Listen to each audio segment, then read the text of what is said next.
Chapter 2. July 1914.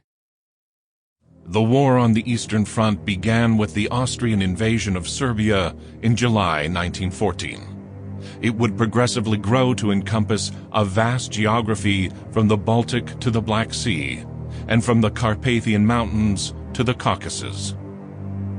On paper, the Russian army was a formidable force.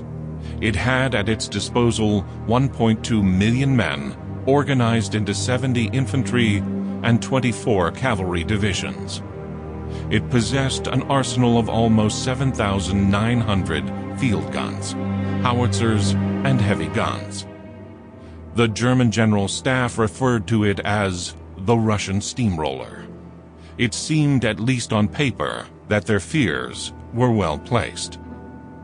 The Schlieffen Plan had assumed that it would take the Russian military a minimum of 6 weeks to mobilize its troops.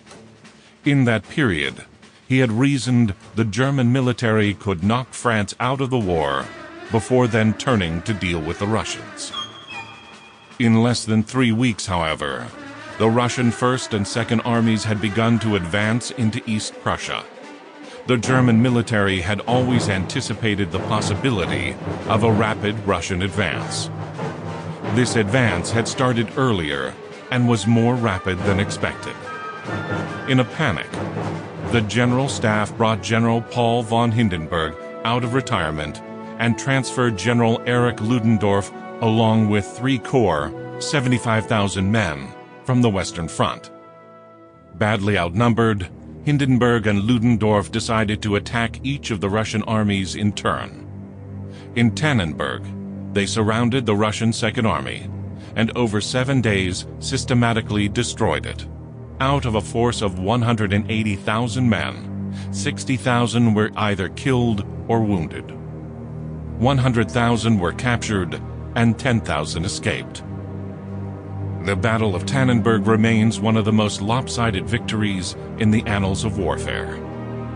The 2 German generals then turned their attention to the Russian First Army.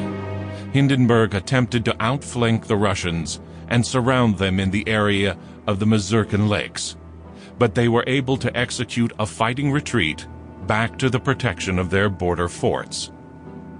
The battles of Tannenberg and the Mazurkan Lakes was a triumph for the German Eighth Army.